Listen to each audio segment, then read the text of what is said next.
Good day, and thank you for standing by. Welcome to the MP0712 update call. At this time, all participants are on a listen-only mode. After the speaker's presentation, there'll be a question-and-answer session. To ask a question during the session, you'll need to press star 11 on your telephone. You will then hear an automated message advising your hand is raised. To withdraw your question, please press star 11 again. Please be advised today's conference is being recorded. I would now like to hand the conference over to your speaker today, Patrick Amstutz, CEO. Please go ahead. Thanks for opening the call and the kind introduction. My name is Patrick Amstutz, and a warm welcome from my side to this webcast. We are here today to share the first Radiotherapy human image and talk about the lead program and talk about the study to come. It was roughly 2 years ago when we signed the collaboration agreement with our partner Orano Med, who will also be named several times in this webcast, that we come together and pioneer radiotherapy. And today we are opening the clinical chapter of this story. I'm joined by Donny Steiner, Head of Radio Strategy. I have Philippe Lejeune with me, our Chief Medic, and Michael Stuck is the program lead. He will be mostly for the Q&A part of the webcast. Just 2 hours ago, Donny presented this data at the TRP conference in Amsterdam, the story behind the molecule, the mode of action, and he will be recapping that all of you hear this firsthand. We will hear Philippe's perspective of the clinical relevance and also the study design, and all of us can ask questions to the experts. Before kicking off, I just want to share a few thoughts on why this is a special moment for myself, but also molecular partners and the radiotherapy field. First of all, this is unique to this field that we have the opportunity, before we actually start the phase 1, to have meaningful clinical imaging data of humans to de-risk, to understand, and to really speed up the development. And that makes it also very cost-effective for us to develop such drugs. MP0712, especially with this mode of action that we will be discussing, capitalizes on the rapid internalization of DLL3, a target that will just come to improve the therapeutic index to then help patients. And that will be most the core of this talk.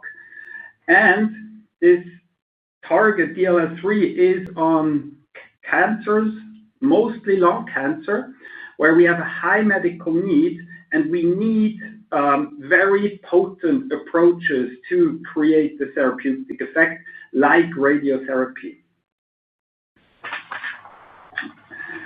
So let's kick off and move to the first slide, which is actually the disclaimer. So we will be making forward-looking statements, but also going to now the slide number 3, that is sort of the introduction. And I shared with you that it was only in January 24 that we started and signed the deal with Orano Med. And what you see here is really the combination of 2 cutting-edge technologies. On the one side, the DARPin, and on the other side, the isotope, in this case, lead-212. And together, we create a new modality, and that's what we're talking about today.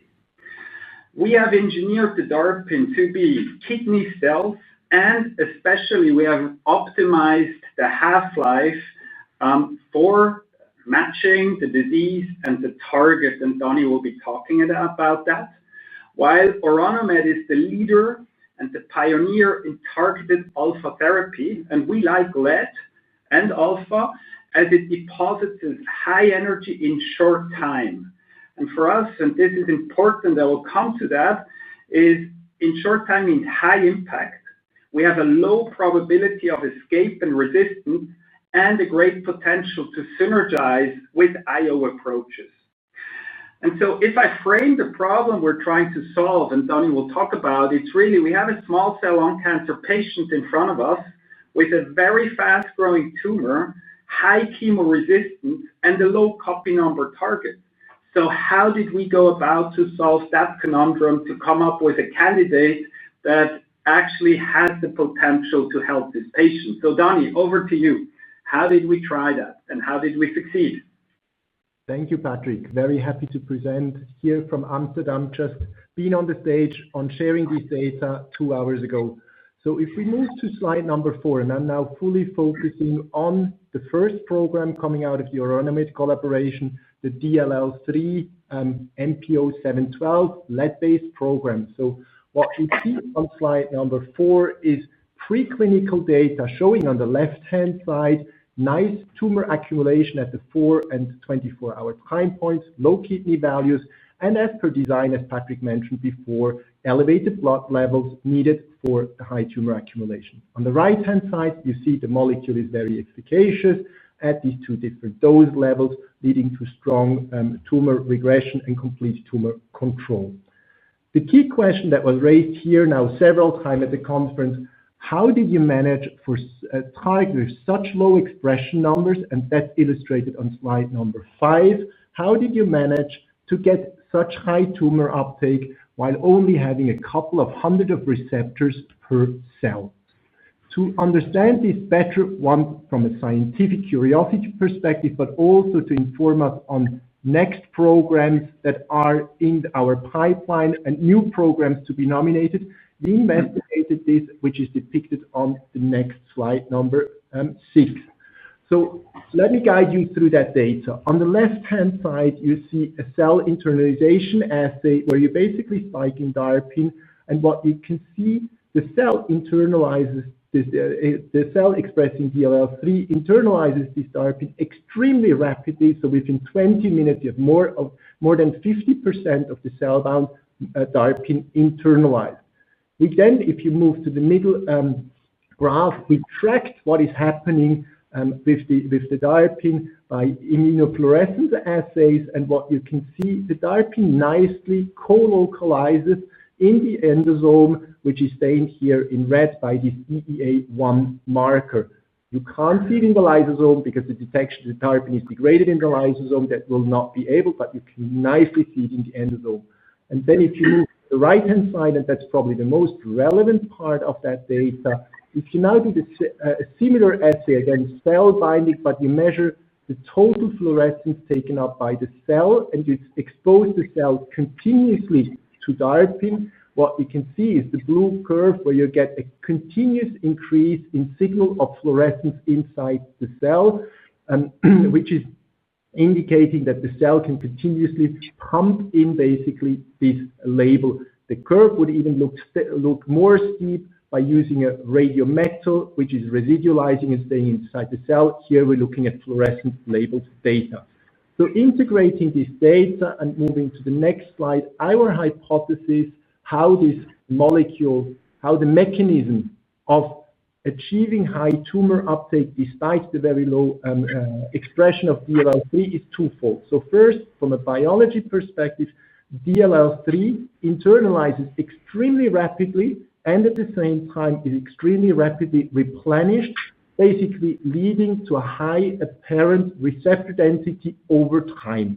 The second aspect, the DARPin that we generated, is able to piggyback on that internalization, so allows to follow that rapid internalization, and at the same time, the half-life extension we introduced allows the continuous refeeding of DARPin, allowing to really continuously reload the tumor with that radioactivity.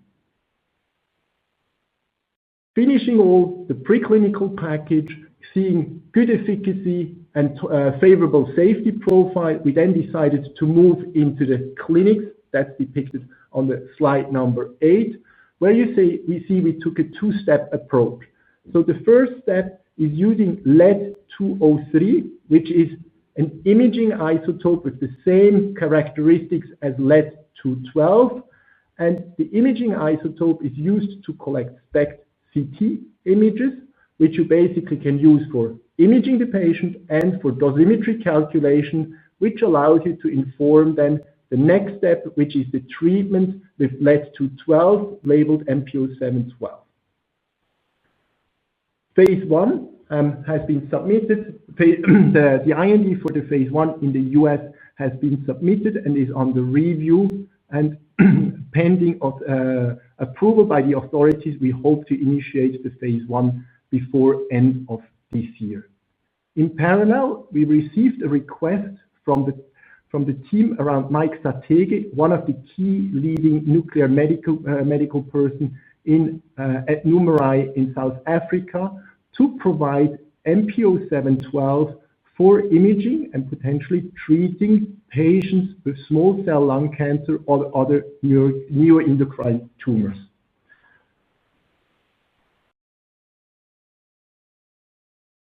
Then,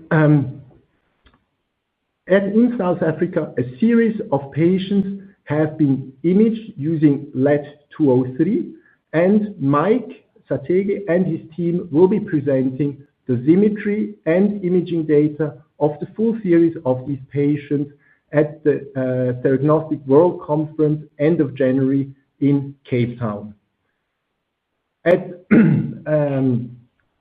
Based on support from Mike Satege, we got approval to use one of these patient cases out of this series and present to you the data from that patient already today. So if you move to slide number 9, quickly going into details of the patient and guiding you through that. If you focus first on the patient characteristic displayed on the left-hand side, it's a 69-year-old smoker, small cell neuroendocrine carcinoma of the lung. At referral, that patient was stage 3 with a primary tumor located in the upper part of the lung. Treatment history, radiotherapy, and chemotherapy. So let me quickly pause here. So this profile of that patient with the stage and the pre-treatment history is what we believe gets as close as we can get to patients we would potentially meet in our phase 1 study in the US. That patient received 5.1 millicurie of 203 lead-203 labeled MP0712, and based on the assessment of those images, that patient was restaged into stage 4 with additional 4 liver mets detected by that imaging. So let me quickly guide you through the data. I want to start completely on the right-hand side on the colorful image. That's a planar coronal projection. That's how nuclear medics look at these images, where you basically see the orange indicates the more orange or yellow the color, the more radioactivity. And what you can nicely see, the radioactivity fully locates with the primary lesion, which is indicated with an orange arrow, and the liver metastasis indicated with the blue arrows. If you move then to the left-hand side, the gray images, so here the more radioactivity you have, the darker the area. So what you can nicely see, this is like 4 hours, 24 hours, and 160 hours, 16 hours post-injection. What you can nicely see, as per design, we have a high blood pool at the early time point, which decreases over time. And very importantly, we have no uptake or very low uptake in any of the healthy organs, such as kidney and liver. Now focus is zooming in on the tumor. What you can nicely see at 24-hour post-injection, you already nicely see the uptake in the primary lesion as well in the metastasis, which is still obscured by the high blood pool. And once the blood pool is down at 160-hour post-injection, you see even higher intensity of the primary lesion and the metastatic lesions. So zooming out and summarizing this, we see initial high blood pool followed by specific uptake in the primary and the metastatic lesions over time, and a limited accumulation in healthy organs in line with the mode of action of 712 and as well in line with the preclinical data. And with this, I'm happy to hand over to Philippe to guide us through the next stages which are ahead of us with that program. Thank you very much, Danny. So we are going to stay a minute on that image, on those images, and I would like to bring a little clinical facet to them. You already spoke about the blood pool, at 4 hours, 24 hours, and 116. But it is interesting to note that, this is exactly, in fact, as we had predicted per our preclinical work. And we can see that at 24 hours, when the blood pool starts to go a bit down, then the tumors emerge, and we see them most visible at 116. In fact, this is from a patient standpoint, it's a pretty interesting image. And when we were discussing this with the experts, Mike Sapege first, this is a patient where, the prediction of that blood pool evolution and those image evolution makes them think that it's a patient that could have been benefiting if treating. Okay, so that's one. Then I would also want to emphasize 2 points. One is about the overall value of the SPECT. You mentioned that, Danny, but I want to reemphasize that basically the patient was presented as stage 3, but the value of that SPECT, helped requalify that patient as a stage 4. This is important for the patient treatment. This is important for the clinical team to adjust treatment. Okay, so that's and then a third point I want to emphasize, which is important this time for the development and for us developing that product. Basically, it's really the value of those early images that help us inform and de-risk to a good extent, the upcoming phase 1, which is now going to start very soon. So I'm going to move to the next slide, on slide 10, and describe a bit the phase 1, which we are planning, which we are close to initiating. This is a phase 1/2a study for small cell lung cancer and other NEC, neuroendocrine cancers. That study is a US multi-center study, and obviously dose escalation around 712 monotherapy. On the bottom left scheme, some important points. You can see on the blue part that basically we have 4 dose escalation steps. So pre-compressed dose escalation starting at 75 megabecquerel, which is at effective dose already or close to effective dose. And I really want to thank, in a way, all the inputs from the Orano experience already on that, and also the interaction that we are having with the FDA, and also the good quality of the prediction which we had from our preclinical package. So nice compressed design starting at effective level. Obviously, patients will all get, an imaging first, and then will be treated alongside, 1 to 4 doses and the dose escalation. First, we focus on the small cell lung cancer, and then the green boxes is that at some point we will branch and open other neuroendocrine cancers in green when we are close to an effective dose on the blue part. So now if I move on the right part, there is still high unmet medical need in small cell lung cancer. That means that if we get the right benefit and risk, the right signal of activity and efficacy, which we hope and anticipate, we should be able to still take advantage of the path for accelerated review and approval through in second-line plus small cell lung cancer. So there's an avenue here, and if we drive quickly and right, we should be able to take that one. Then, below on the right, you can see that in complement to that, obviously, as soon as we get a confirmed signal, we want to branch and open, evaluation of combination with immune checkpoints, which we believe that, the mechanism of action of lead and alpha, in a way, is the optimal complement to immune checkpoint inhibition. And also, we want to open the registration with other neuroendocrine cancers, where there is a high unmet medical need too. So a compressed and let's say accelerated path across those developments. So that was. I'm going to move to the next slide, which is slide 11. So one could think, why DLL3?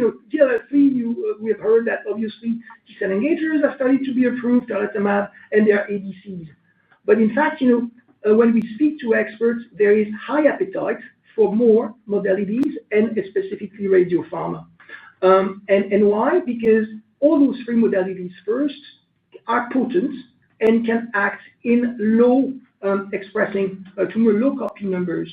So they have that in common in a way. What we can also say is that in the T-cell engager, the tarlatamab, yes, it's approved, yes, it's helping patients, it's great, but it still is a moderate response rate with a promising duration of response. We should not forget that there are side effects with T-cell engagers, and not every patient can benefit from them, and not every patient is even a candidate for them. And it's going to move into first line likely. Then next to it, ADCs are promising, antibody drug candidates, and basically they promise a fairly high response rate, but for every time that we've seen ADCs in development, there is, the duration of response is up to 6 months. And they likely would move in first line. So it really opens, for this additional modality of radiopharma, which we are part of. We would like to first enter in second line, and then we think that there is optimal mechanistical combinations with immune checkpoints that could make us good candidates for maintenance in first line. So that's there is space and there is value for this as long as we move quickly. So those would be the main points I wanted to deliver on that slide, and I think I can move to the next one, which in a way is a bit of a conclusion. We heard Patrick and Danny on the preclinical package and on the specificity of DLL3 internalization. But I really want to emphasize this point of images today, which are starting to deliver. And again, let's listen to what Mike Sategui will present at the end of January. But this is really a very effective manner to inform and de-risk our phase 1. And what we have seen so far is highly encouraging. So as also Danny mentioned, we have filed R&D, it's currently in review, and we are expecting an opening of the first sites before the end of the year, and initial data to be generated in 2026. And I hope we will be discussing this with you in 2026 on the effect of those first cohorts. So that's more or less what I wanted to say. Let me thank. I guess first I would like to thank our colleagues from Orano, who this is because of this partnership that we are there and so quickly.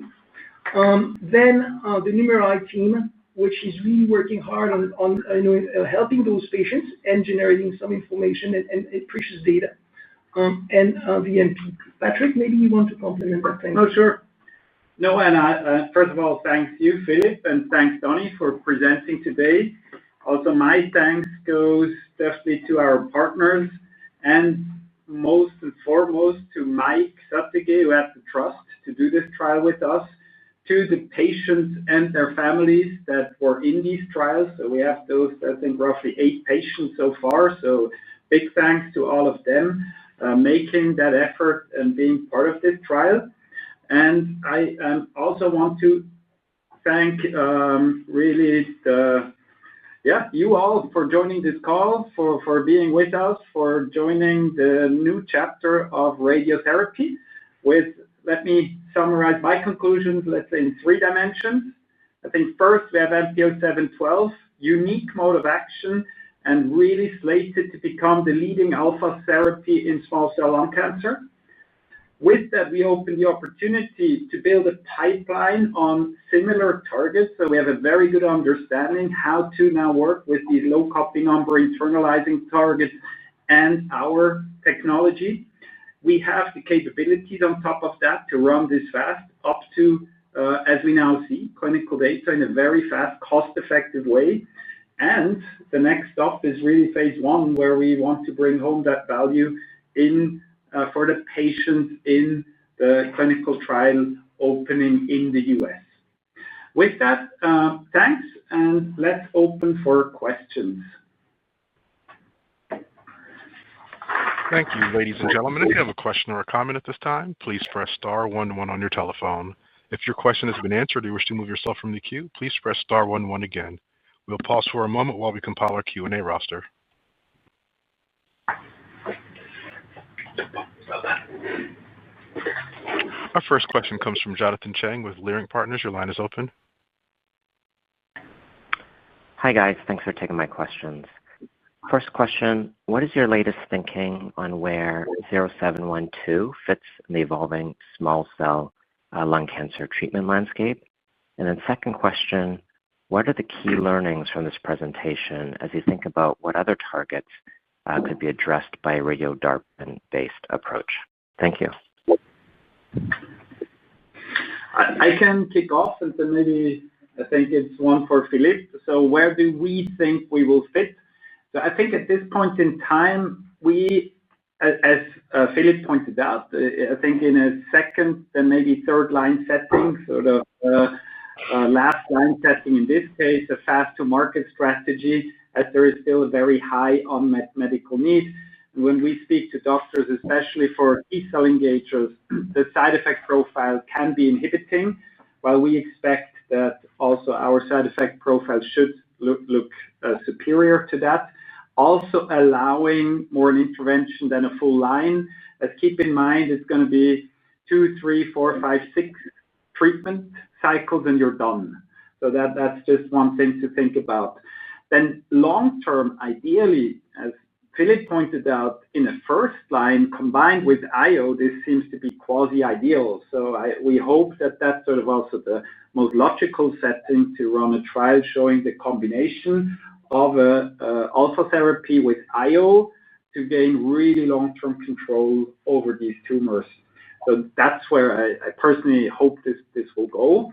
So use the high medical needs for a fast-to-market strategy combined with a first-line strategy in combination. And maybe Philippe, you talk a bit about branching out into other indications than lung, as I have read that DLL3 is the next HER2, where more and more indications are coming up. Yes, thank you, Patrick. So just to reemphasize what you said, there is high unmet medical need and no good standard of care in second/third line. That is small cell lung cancer has been abysmal up to very recently. There is a good glimmer of hope with the DLL3 coming in, and tarlatamab is helping the proportion of patients. However, it's only a proportion of patients, and it's both, in fact, either tarlatamab or the potential ADCs in development will be moving in the first line. We also know that there is likely preservation of the expression across lines for DLL3. So it's, in a way, it's inviting, and really there is that need will still be there in relapse. So we can start there. This is where we should start, and there is a quick path to approval. Then I think, as Patrick was also mentioning, it's a lot about first line and maintenance, and we need to cure those patients, or to keep them in a very long status in the maintenance part. And immune checkpoints are well established here, and in fact, likely all the biology points that radiation plus immune checkpoints is a great duet. So this is likely where I would like to develop that drug, just as we get enough of good signal in relapse refractory, moving early in. So that's still the small cell lung cancer part. Then if we look at the other neck, and the more this area is now being researched, and the more we find that DLL3 is relevant. So, and there is not good standard of care post first line in other neck. So those are the avenues where we can further develop those, and this is where we have a plan in our expansion to start evaluating that signal. Thanks, Philippe. Maybe I actually do love your second question, which is sort of posing towards pipeline build. So where does this leave us? And I think it actually, the DLL3 understanding has really led to a renaissance of us looking at ADC targets. When the radiotherapy field started, everybody was saying, it's going to be like ADC. And it turns out that the short-lived peptides are very different than full antibodies because of the internalization that we actually presented to you today. So we're in a position to take the best of both worlds. So to take targets that are rather low copy number and internalizing fast, as we did show, and build a set of programs around those where we think simple peptides that are fast in, fast out are likely going to be missing part of the therapeutic window. Next to that, we have targets that are just very difficult to reach with peptides, like the mesothelin approach we're doing. And if you want, in the third wave, we're also looking into bispecifics. Now, I'm not in the room with Donny, but he is our head of radio strategy. And I do want to give him the opportunity to talk about this because he's spending a lot of time on that. And we literally have 3-4 targets already in development lined up to be next. And that's really because we have built the capability to, after we have a candidate, be able to test it with a compassionate care setting, as we have shown you now, in a very fast way. But Donny, maybe you add a few words how you see the next wave, I think you call them waves, of targets in our pipeline. Thanks, Patrick. You summarized it really well. And I think for me, in the context of 712 and DLL3, the learnings we made, how to piggyback on this rapid internalization, rapid replenishment of low-density target antigens has been extremely valuable in that sense. And for me, it almost becomes a strategic imperative to consider this for the future pipeline. So that's why we've been starting and have already initiated activities looking at other ADC-validated targets where we say the biology risk in that sense is low, but we can exactly try to duplicate what we've been seeing on DLL3. So that will be for us, I say this is wave number 1, where I feel like we can execute very fast. Thanks. One moment for our next question.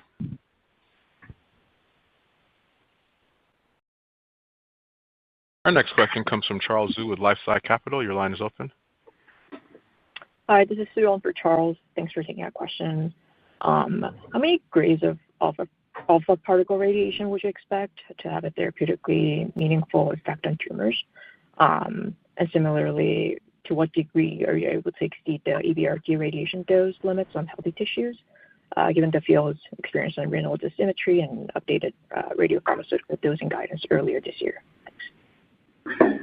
No, that's a great question, and I will just quickly give the short answer, and then I possibly ask Michael or Donny to answer. And just to sort of, I can now reference the advanced cell, very beautiful advanced cell data on PSMA.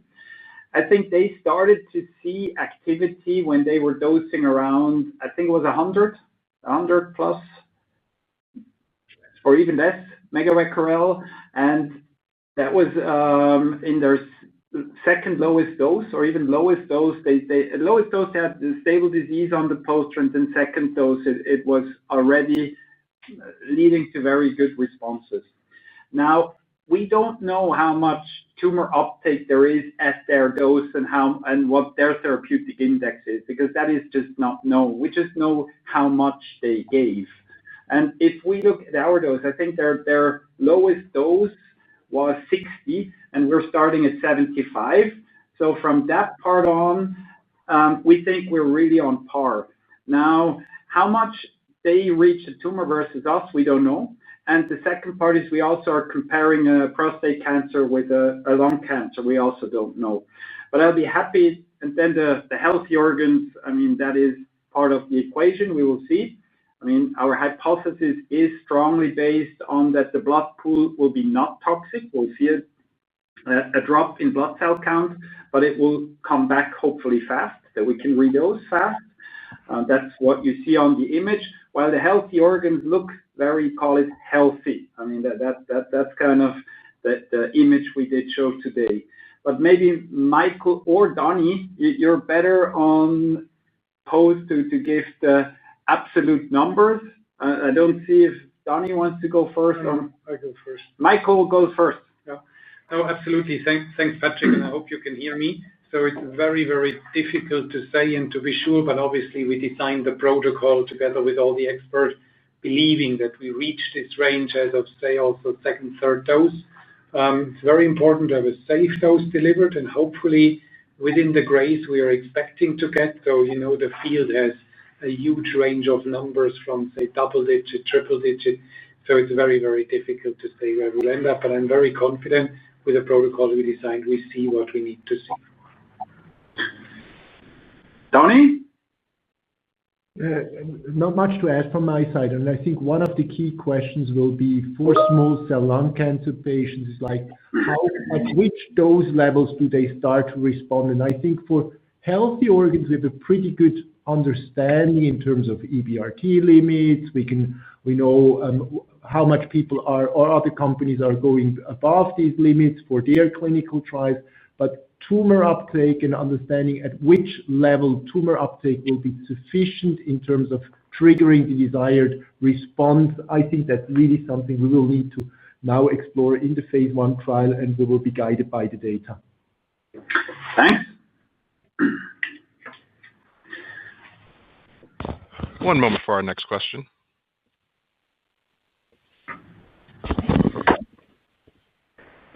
Our next question comes from Mike Nodak. Hi, thanks for the questions. I have 3, if you'll allow me. My first question is on the competitive landscape. Can you offer up key points of differentiation between your program and other DLL3 targeted radioligands in clinical development, such as the one from Abdera or that from Novartis? And I know the clinical data for 0712 are limited at this point and mainly illustrative, but are there any early hints from the empirical data that suggest your program is indeed differentiated? So that's my first question. And then my second question is on your isotope of choice, lead-212. It seems like the most compelling image in terms of tumor to normal organ ratios is probably from 116 hours post-injection. I think that's several lead-212 half-lives later. So I'm just curious whether lead-212 is the right isotope to capture the DLL3 replenishment phenomenon that you describe. And I'll stop there. If there's time, I can ask my third question. No, thanks. All great questions. Let me quickly start with the differentiation. And let's start with the Mariana peptides. Mariana gets very nice tumor to kidney ratios, and I would say the best published data is 15% injected dose. So my guess is that is the max they will get versus our 60. And if you just do the math, a peptide that is not half-life engineered will just be able to load the cell once. So we think for these low copy number peptides, the half-life is not ideal. The idea of fast in, fast out is not the best way to go. You might then dose several times, that you could do, or you have to half-life engineer the peptide. That is the peptide side. Then you have the Abdera data, and I think there the differentiation is that Abdera, as us, takes a longer half-life. We go with the HSA binder, which we really hope and we see has a very clean blood distribution. The Abdera has an Fc type molecule, so it will bind to immune cells. And from the data that is published, you see a much more uptake in the liver. And keep in mind, we did show liver uptake, and this is because we have lesions in the liver. The livers of our non-lesion patients look very clean, that I can say. So from that point of view, I think we have a differentiation over the Mariana with half-life, and we have a differentiation of an Fc type approach by our HSA technology, which for us positions us as the, let's say, winning strategy in this approach. I'm not saying you cannot half-life engineer peptides, you can, but as of now, those are the 3 molecules in the clinic. Then your other question is also super interesting, and I mean, we also looked at the images and said, yeah, sure, this is, why not test other isotopes? And in principle, there is nothing to hinder us from doing that. At the same time, don't underestimate the lead approach, and Donnie nicely pointed out that the uptake is also there. You just don't see it because the contrast is so strong. And in these images, you always go for a contrast. So if you would just take out the liver and cut off the blood pool, you do see uptake much earlier than what you think you see here. So, and Also, Donnie presented the fast uptake. We're talking 30 minutes. So within a few cycles, so within 10 hours, we see good uptake. It's just hidden behind the blood pool. At the same time, you're also right. Nothing speaks against a long-lived isotope like actinium that you could also use. What you would not likely want to use is lutetium because our blood pool would be too high, and with the long pathway and the broad killing, you would have too much side effect. So you see a clean alpha strategy, you see a very good potential for lead, and the upside, if you want, for other isotopes. Thanks. Again, ladies and gentlemen, if you have a question or a comment at this time, please press star 11 on your telephone. One moment for our next question.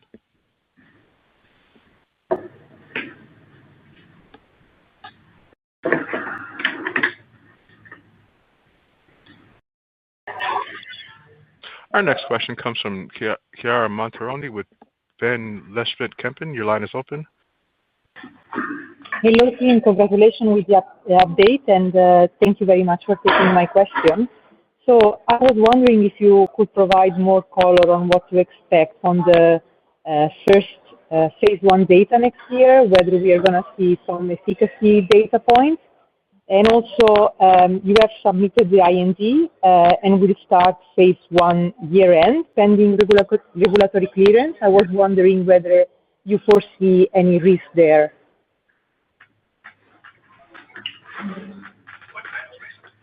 Can you repeat the risk question? We just acoustically couldn't hear the second part of your question. What type of risk do we foresee? Yeah, so you just submitted the IND and will start the phase 1 year-end, pending the clearance from the regulatory FDA. So do you foresee any risk over here? Yes.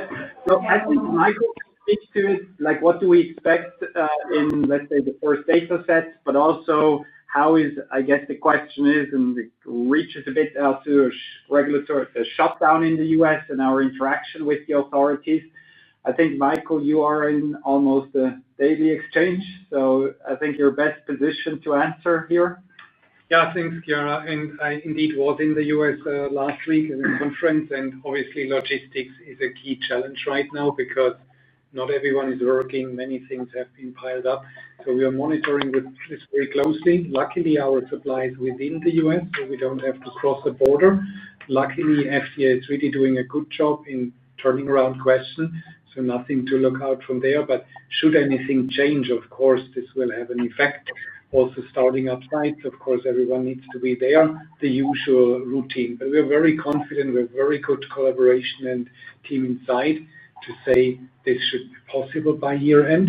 And again, we're very grateful to everyone involved who makes this such a smooth process. Right, Philip? Yes. What I can add in terms of study dynamics, we learned a lot from our colleagues from Morano, and there is a lot of interest around development in small cell lung cancer. So there is appetite, and what we have selected a team of investigators. It's a combination of, I would say, early starting sites, more on the private side, if I may say, and also academic side. So we have a good mix, and that's why we think that we should be able to have a good throughput. So that's that. And I think you were also asking on when, what type of data, when, So again, every patient gets imaged. So we hope, that when we start in January, ideally, we would be able to start seeing images fairly quickly, and then patients get quickly, if in small cell lung cancer, patients get quickly dosed. So, I think that should develop fairly quickly in the first part of the year to get some early data. Thanks. Thanks, Chiara. Thank you. One moment for our next question.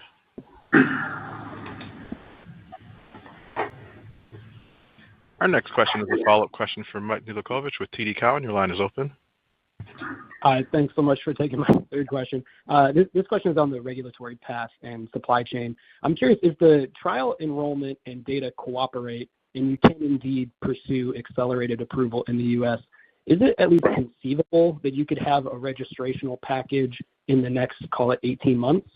And if so, do you think that the Orano Med supply chain will be sufficient at that time for a reasonable launch? Thank you. I can start. Thanks, Michael. So I have high confidence in Orano Med's supply chain ability, so I don't think 18 months is a problem. I'm not sure everything will go through smoothly because, of course, once we have data, we go again to the agency, some review, some learning. None of my programs has gone as fast as the COVID time. So if we had COVID times, I would say yes, absolutely. In general, I think it's more in the time scale of 2 years. With that, there will change everything. Thanks, Mike. Thank you. One moment for our next question. Our next question is a follow-up from Chiara Montironi with Van Lanschot Kempen. Your line is open.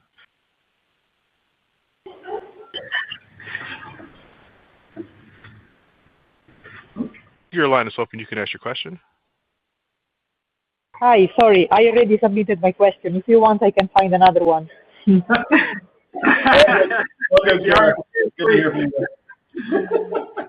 Thanks. Okay, well, I'm not showing any further questions at this time. I'd like to turn it back to Patrick for any further remarks.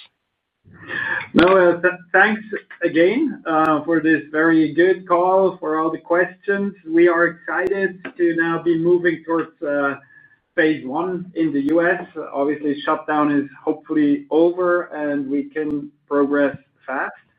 All questions are going in the right direction, and next up will definitely be the phase 1.